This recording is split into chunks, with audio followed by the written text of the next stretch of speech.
2005 and Del Worsham. The highlight of Del Worsham's career, he won the showdown the day before and then doubled up by winning the U.S. Nationals on Monday. And now Del Worsham is driving for Arron Racing, not his family team anymore. And let's go to Gary Gerald, who is in the Arron area with Arron Brooks.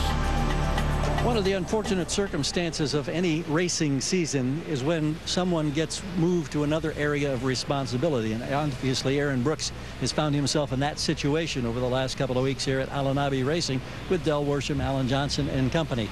How awkward has this been for you? I mean, it's definitely awkward. It's,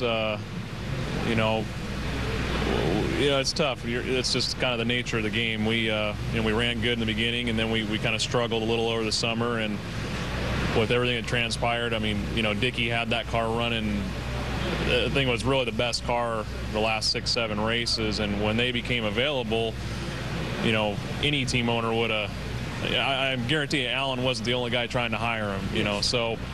I've tried to put myself in his shoes and in Dickie's shoes, and if you had your choice of multiple teams to pick from, I mean, this would be a pretty easy choice to come over here. And the way it's all transpired, it's been a tough pill to swallow. But were you blindsided by this? I mean, I don't know if you'd say blindsided.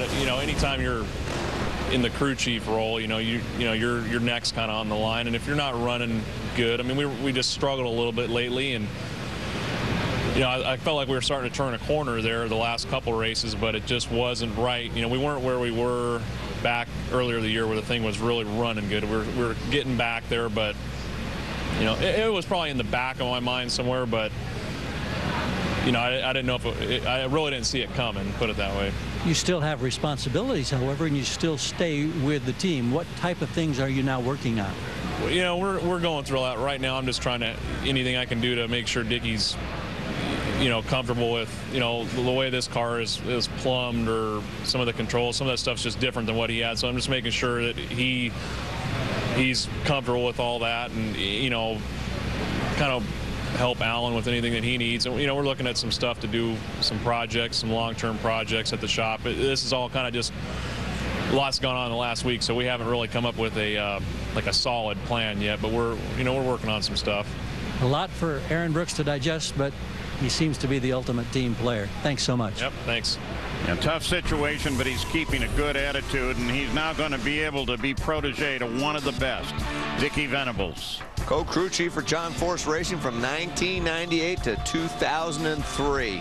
Crew chief for Tony Petragon from 2004 to 2009, just before Brainerd, and he has 15 wins and 2007 championship as crew chief for Tony. And then he was named Del Worsham's crew chief on September 1st. So this is our chance to talk with Dickie Venables. John Kernan's there. Well, it's the U.S. Nationals and the first race together for Dickie Venables as the crew chief for Del Worsham. First couple of times in the qualifying, they didn't make it down the track, but last night they got down 5th right now. So, Dickie, what did you learn in those first 2 passes with this new team? Well, basically, what we learned is the first run, we were way on one side of it, too aggressive, and then we were way on the other side of it. We ran a 443, which is not that great. So we're kind of in the middle now. I think we've got a direction. It looks like we get through this rain, the weather's going to be consistent. So I think we'll be able to learn quite a bit more in the next few runs. But, between Arron Brooks and Rod and all the guys here, they've put together a first-class operation, and it wasn't like we were coming in somewhere that, they were totally off base. So we're just working with what they've got, and, we're looking forward to moving ahead. We talk about adjusting with the car. There are also a lot of new guys you have to learn, a lot of new names. Did you have to have guys wear name tags or anything like that? No, I haven't had them do that, but I pretty much got them memorized now. Great group of guys, couldn't be happier. Kurt Elliott came with me, and like I said, Rod and Arron, they put together a first-class operation here. What about as far as the countdown to the championship? You guys are locked in. Do you feel, with your experience winning it 2 years ago with Tony Petragon, that you can, help this team possibly win the title? Well, that's certainly the plan. Feel really good about it. And like you say, with the countdown, we still got a shot. I think we've got a good shot at it. You know, we'd like to stay 7th. Force is right behind us, so we'd like to keep him there. But their stuff's running well. They're at the top of the pack, all the cars. So, but yeah, we'll have as good a shot as anybody once we go into Charlotte. Well, he mentioned John Force and his team. Right now, they have the top 4 qualifying positions. Dale Worsham, Dickie Venables, they're number 5. Yeah, and Del Worsham, let's take a look at his record, Mike, and see whether or not there is room for change. Well, and that's where you're talking about the first 8 races. He had 2 wins. He was 2nd in the points position, but then the last 5, they have definitely slipped. As you look at that qualifying position, tell you they weren't making the kind of runs they needed to stay up there, and that's why they've dropped to 7th. And the other side of this story is Ron Tobler at Pedregon, because he picked up a lot of work, Gary Gerald.